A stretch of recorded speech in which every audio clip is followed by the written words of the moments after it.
Hello friends, welcome back to my channel VK vlogs. So previous వీడియోలో మనం భువనేశ్వర్లో ఉన్న హరిహరుల క్షేత్రం లింగరాజ్ టెంపుల్ గురించి చూసాం. ఎవరైనా మిస్ అయ్యి ఉంటే లింక్ డిస్క్రిప్షన్లో ఇస్తాను, తప్పకుండా చూసేయండి.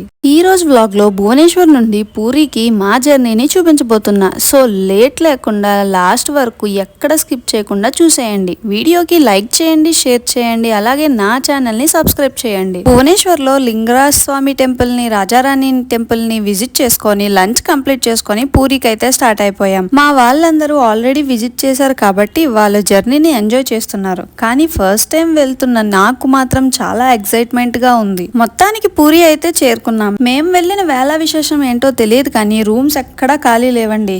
అటు తిరిగి ఇటు తిరిగి సిరి చెప్పిన మ్యాప్లు ఫాలో అయ్యి ఆ సందుల్లో చిక్కుకొని ఎన్నో పాటలు పడి చివరికి రూమ్ అయితే సాధించాం. పూరి గవర్నమెంట్ ప్రొవైడ్ చేసిన రూమ్స్ అయితే తీసుకున్నాం. మేము తీసుకున్న రూమ్ టెంపుల్ కి 1.5 కిలోమీటర్ డిస్టెన్స్ లో ఉంది. కార్ పార్కింగ్ లో పెట్టేసి తెచ్చిన లగేజ్ అంతా తీసుకొని రూమ్స్ కి అయితే వెళ్ళిపోయాం. రూమ్స్ అయితే పర్వాలేదు, బాగున్నాయి. రూమ్స్ ఎలా ఉన్నాయో మీరే చూడండి. ఫ్రెండ్స్, ఇప్పుడే పూరి భక్త నివాస్లోకి వచ్చాము.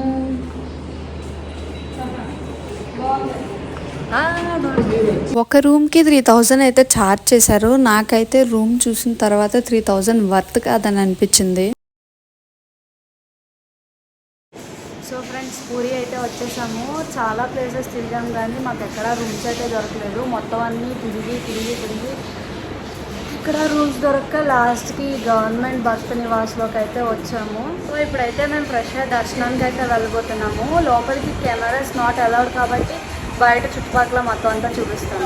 ఈ వీడియోలోని నేను టెంపుల్ లోపల జరిగే పూజా విధానాలన్నీ చూపించబోతున్నాను. అవి నేనైతే తీసినవి కాదండి, నాకు సమ్ ఎక్స్టర్నల్ సోర్స్ నుంచి అయితే వచ్చినవి నేను పడుతున్నాను. అసలు ఈ పూరి స్థల పురాణం ఏంటంటే, ఇంద్రజిమ్నుడు అనే రాజు ఒకనాడు నిద్రపోతుండగా కలలోకి జగన్నాథుడు కనిపించి సముద్ర తీరంలో చందాకి నది ముఖ్య ద్వారానికి వైపుగా వేప కొయ్యలు కొట్టుకొస్తున్నాయి, వాటితోని విగ్రహం తయారు చేయమని చెప్పి ఆదేశించారు. కానీ విగ్రహం నిర్మించడానికి ఎవరూ ముందుకు రాలేదు. అప్పుడు దేవశిల్పి అయిన విశ్వకర్ముడు వృద్ధుడి రూపంలో వస్తాడు. తాను ఒక్కడే రహస్యంగా ఒక గదిలో 4 రోజుల పాటు పచ్చి మంచినీళ్లు కూడా ముట్టుకోను అని షరతు పెట్టి లోపలికి వెళ్లి తలుపులు వేసుకున్నారు. 21 రోజుల తర్వాత లోపల నుండి ఏ శబ్దం రాకపోవడంతో మహారాజు భార్య గుండీచాదేవి తలుపులు తీయించడంతో ఆ శిల్పి అదృశ్యం అయిపోయారు. ప్రతిమలకు చేతులు కాళ్ళు లేకుండా సగంలోనే పూర్తి కాకుండా మిగిలిపోయాయి. ఇంద్రజిమ్నుడు పశ్చాత్తాపంతో బ్రహ్మను ప్రార్థించగా ఇక మీద పూరిలో ప్రతిమలు ఈ రూపంలోనే పూజలు అందుకుంటాయని చెప్పారు. పెద్ద పెద్ద కళ్ళతో అందరినీ చూస్తున్నట్టుగా ఉంటాడు ఆ జగన్నాథుడు.